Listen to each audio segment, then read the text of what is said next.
we have the Mondo 6-skill psychotic interdimensional criminal known as Trapjaw on the examination table.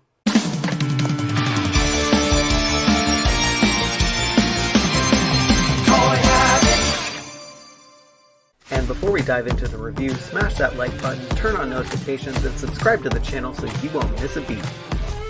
Hey everyone, welcome back to Toy Habits Reviews, and we are taking a detailed look at the Mondo 6-scale Masters of the Universe Trapjaw figure, so let's dive into the details.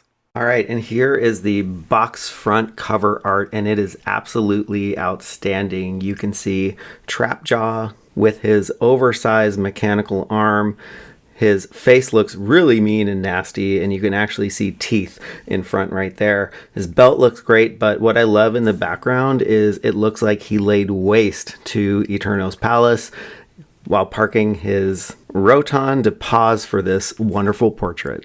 And what I love about these Mondo boxes is that they are part window display as well. So you can actually open up the inside of it and you get this amazing image of the actual figure as photographed by Raul Barrero, and it absolutely looks outstanding. Now, the inner window display looks great, but we don't really see the figure because it's hidden in all of this protective plastic, which makes sense. These are really expensive, really highly detailed adult collectibles, so it's actually nice that they pack them this way. All right, so let's flip Mr. Trapjaw around and take a look at the back of the box, and you can see that there is a little story behind here, and it says, by the power of Grayskull, once a devoted henchman of Keldor, Cronus grew weary of the transformed Skeletor's mania and raised an army to defeat him.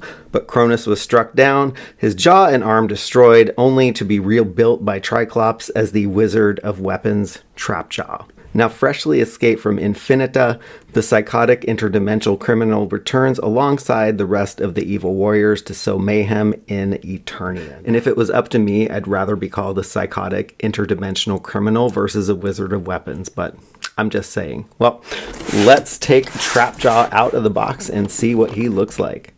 Now, getting him out of these plastic clamshells is not difficult, but it is like an onion where you kind of have to peel the layers off. It is also covered in these film sheets that protect the figure from rubbing or anything to damage the actual buck of the figure while it's in transit. So that's a really nice aspect for these figures. Now, we also have a second layer to contend with, and we have accessories and also the stands, which we will see in a little more detail later. Now that Trapjaw is free from his plastic prison and also escaping prison from Infinita, where he came from, we can check out this figure in a lot more detail, and my first impressions, this figure is absolutely stunning. So let's take a look at Trapjaw from the jaw all the way down to his boots. So zooming in on his face and his head sculpt, we can see that they did a fantastic job sculpting the facial features on his upper portion that was left intact after Keldor gave him the comeuppance and turned him into Trapjaw. But the eyes are freaky, the nose is actually done really well, and you can see some cheek lines coming up as he's opening his half mouth. And you can also see that this jaw is on a hinge here, which is really, really nice. It's really smooth. And his helmet is absolutely stunning. It retains that ring piece where if you want to make him go down a zip line, you can. And here is his head sculpt turned all the way around. So it has some battle scarring. It has a nice gray line running through it. And the reds are a mix of tone of like a lighter red and more of a blackwash red on the sides here. But really impressed with the first look at the face sculpt right out of the box. And what I'm going to do is also just pop the head off of this figure so we can actually get a better look at the head sculpt. And so here is his head sculpt, and you can see that they made a really nasty design down here just to mimic his jaw, just missing that lower portion, and it actually looks really, really sick, but it's very well executed. One thing to note before we move on, the articulation and hinge of the jaw, you can actually put it really high up so it comes around his nose, or you can take it all the way down and it really rests against his upper chest here. And also something that I did notice, the articulation of the neck does not have a lot of forward or back motion here because of the way that the helmet is sculpted, but he can turn side to side really, really easily, so you can give him some really cool and insanely looking poses. Before we dive in any further to look at his arms, I want to take a look at his chest armor, as this basically is where fashion meets technology here. It looks like there is a lot of leather and spike detail here, and you can see the technology in his oversized shoulder armor that actually goes around and all the way down to the belt line here. But you can see that there is some black washing, some gray washing, there's some silver details, and there's some really nice gold details right here that you can see. And not to mention that on the inside right here, they even left some parts where they filled in some paint, so you can actually really feel like this is a working, breathing, living contraption that Trapjaw has. And taking him around to the back, we can see where some of his accessories will fit onto him, and it's nice that they put a nice bronzish, that's actually bronze, and it's patinaed paint app, so it's really neat to see up close. A lot of the details here are really stunning, and you can also see some of the electrical and circuit detail as well, and you can actually make believe that this is an actual system that is making his arm function the way it is. Zooming out a little more, you can see the entire back piece and kind of where it crosses with the straps that are holding this contraption that's powering his arm, and also the rings that you can attach his accessories to. Now, if you are interested in taking off his harness, it unhooks really easily like that, and you just kind of squish it back together, and you just kind of fit those little pieces in their little pressure points, and they come in really nicely. And the same attachment in the back harness as well, and you just squish it back in if you want to take it off and put it back on. And now it's time for the money shot. We can see his oversized mechanical arm, and this came out so much better than I anticipated. The jaws are articulated here so you can open and close them, and also the piston detail is fantastic. You can also make believe that, well, you can't make believe because it's actually doing it, that there's a piston running up and down his arm that's controlling the lower half of his arm. So that's really awesome.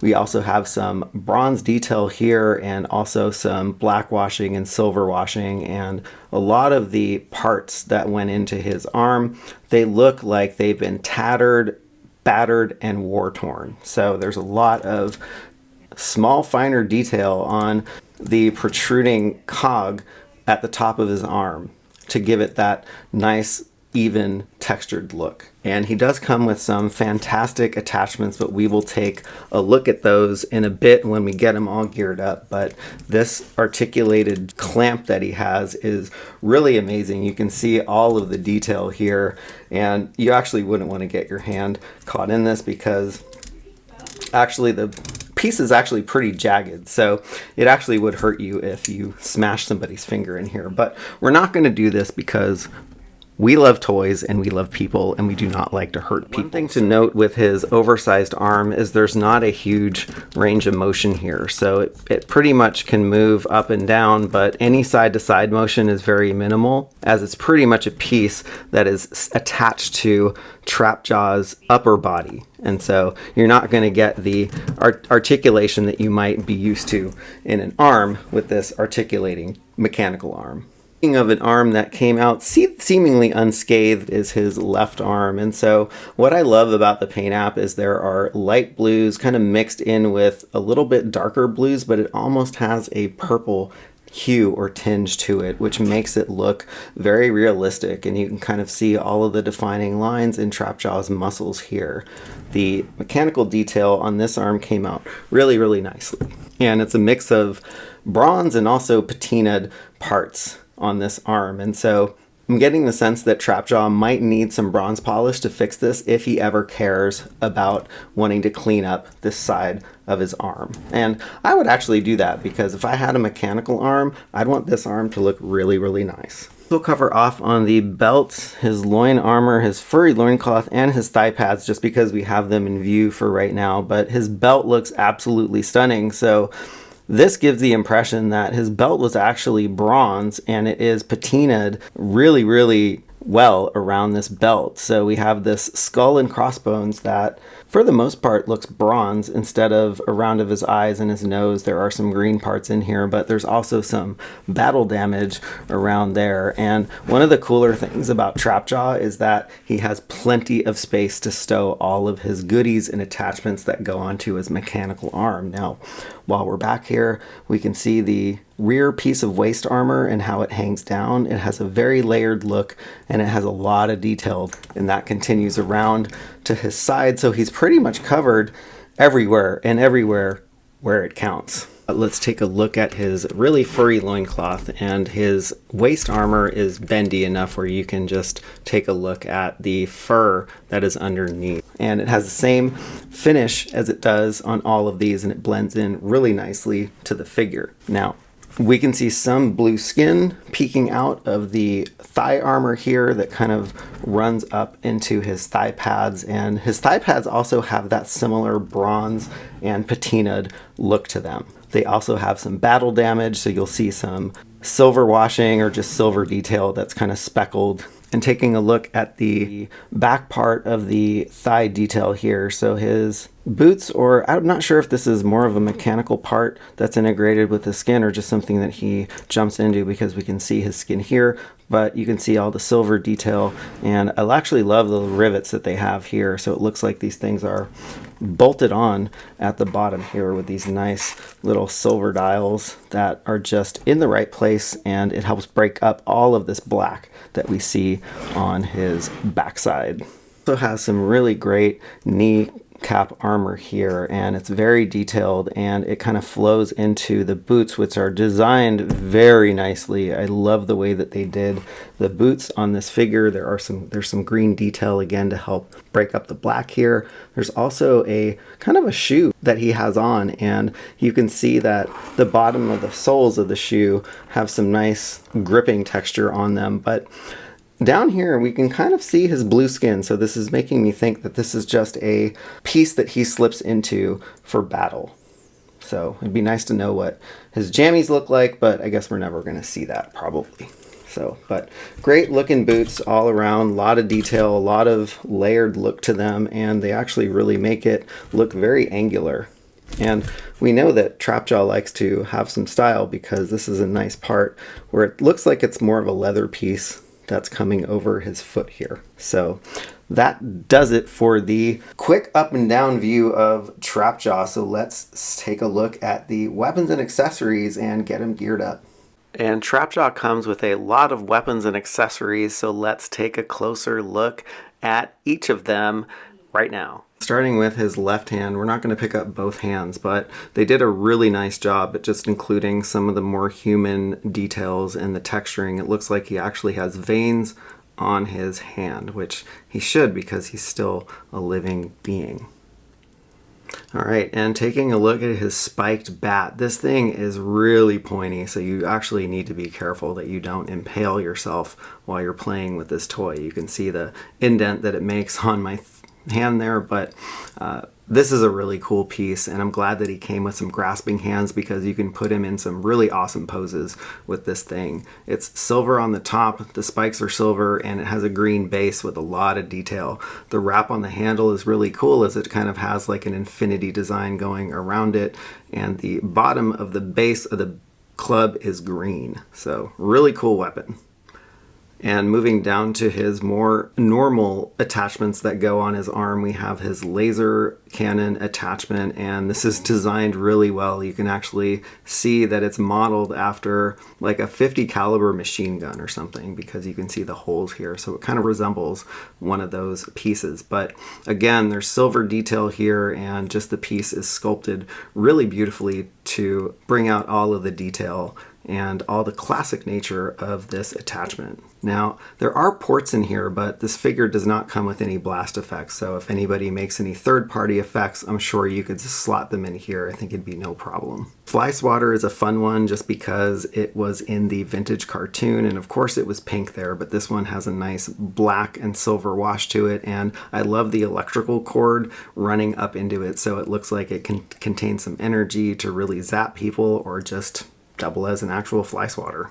Next up we have his bow piece, and this piece is red with silver accents on the edges here, and it has some black washing too, just to give it some more variation in the detail. And it's got a base that matches his mechanical arm, so when you attach it, it'll look natural. Well, as natural as it can be.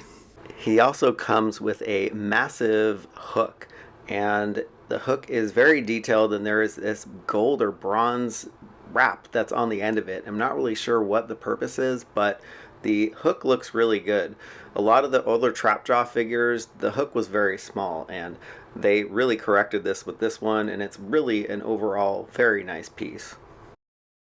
He also comes with a really cool grappling hook, and the base has some nice gold detail just on the top of it here, and the grappling hook is actually very realistic. It has some nice barb points where it can capture rock or grab onto things, and just kind of cool to see a different attachment for Trapjaw. And it plugs in to the base here, and it also attaches to his mechanical arm. Alright, and now that we've gone through the weapons, let's see how they get attached to his harness, like so. And all of the attachments have a place, which is really nice because I hate orphan accessories that you have to just find a place for, or they just sit in your accessory bin. But the great thing about these accessories is that they snap on really easily, and it's a really tight fit, so you're not going to have an issue with them falling off. Now, what I like to do is keep the bulkier attachments like this jaw clamp on the backside, so kind of fully facing behind him, because it can get pretty big and pretty wieldy when they're on his sides. Now that he's all geared up, let's show how he looks when he turns into Cronus. And here is Cronus's right arm, and you can see the armor that is on his shoulder and his upper bicep, and you can see his blue skin, and it's the same texture as the skin on the figure, so that matches. And you can kind of see the mechanical parts that are also starting to be added to Cronus before he comes Trapjaw. But you can see his wrist cuff has a nice green coloring to it with a nice silver band on the top and on the bottom. So really cool piece, and can't wait to see what Trapjaw looks like as Cronus. Speaking of the devil himself, here is his Cronus head, and I'm not sure what expression they were going here with, but it looks really, really goofy.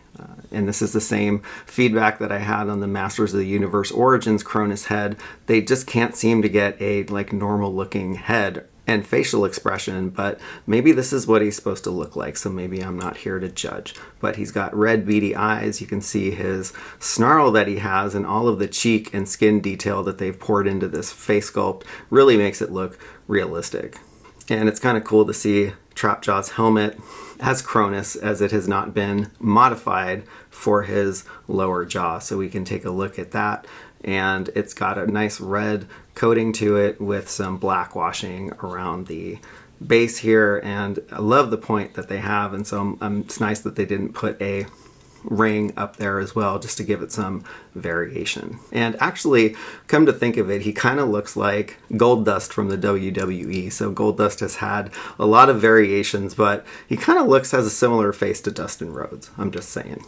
And here's Trapjaw, and he's turned into Cronus. So we've added his right arm and also this really cool spiked bat or club, and I still think the same. He does have a goofy look on his face, but maybe I'm used to Trapjaw's head just being so much oversized, but it looks like the scale of the head really doesn't match quite the scale of the buck. So I think if they had made his head sculpt a little bit bigger, it might have looked more fuller, because it does look like he has a small head when you take off the body and turn him into Cronus. Now, I also have his gripping hand attached on his left, and we can take a good look at how he looks with the spiked bat. He actually looks really neat, and I'm not sure how I'm going to be posing this guy, but probably one of the variations of Trapjaw that we saw before.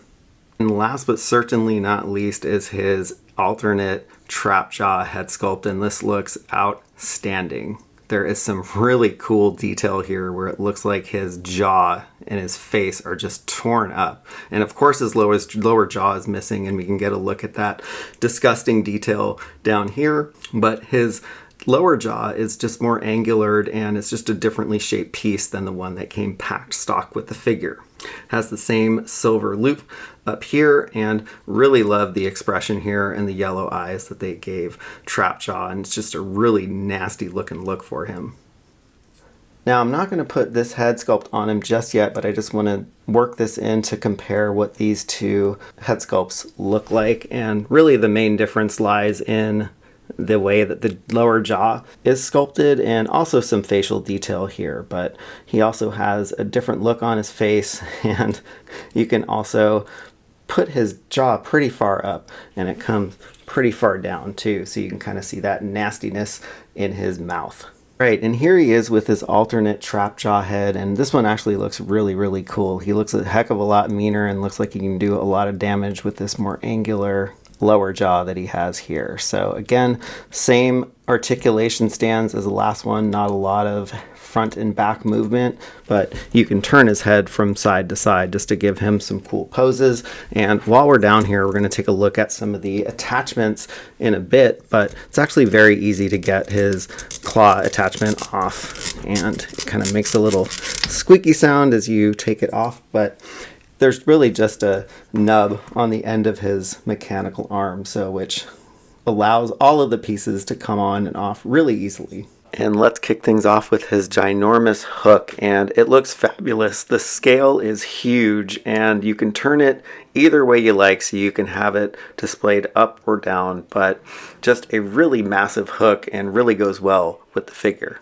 Alright, here we've put on his fly swatter, and it looks like it integrates really nicely, but the coloring on the base of this fly swatter is more of a lighter charcoal than this dark black that is on his arm here. So it does give you a sense that these are attachments that are bolted on, but they go really well together. So you can articulate his arm and also just see the piston movement here. You can also spin this around and kind of put it wherever you want. So if he's like flipping burgers at his side hustle, or if he's trying to swat an enemy or a fly, you can get a sense of how this looks. And here is his bow piece, and this piece is actually really cool because we really don't get to see this a lot in action figure form. So this red piece integrates really nicely, and it has the same coloring as the other attachments, so it definitely looks like this is a bolted on piece and an extra piece, but you can put it however you like. So you can, if you want to turn it to give him a different look like this, or you can also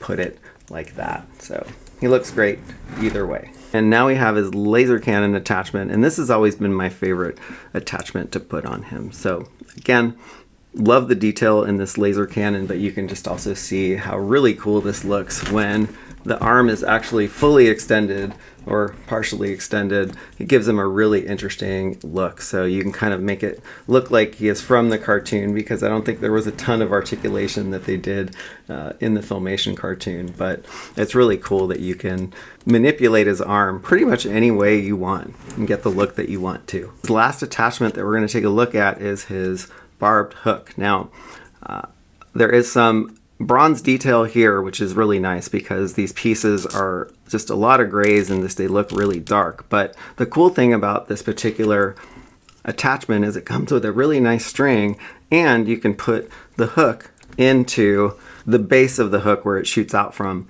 It's a cool piece, and I do recommend that you hold it at the base here before putting it in. If you try to put it in here, I'm worried that you might break one of these barbs here, because you're going to be pushing probably a little bit too hard, and these barbs are a little flimsy, so just be careful with that. I don't usually do this, but I'm going to show you just how easily his arm comes off. You just kind of have to shimmy it, and it pops off pretty easily. There's a nice huge peg there to keep it nice and secure, and you can also see the joint and some of the detail that they have painted in here, because if you're posing the figure in different ways, it's cool that they did not leave these details black. So they actually thought about what this figure would look like from multiple angles. We hope you enjoyed this review, and let us know what you think about this figure in the comments below. Are you a Mondo collector? What's your reaction to this figure? Thanks for tuning in to this Toy Habits review, and don't forget to smash that like button on your way out, and if you have not subscribed to the channel, we would really appreciate it. See you next time.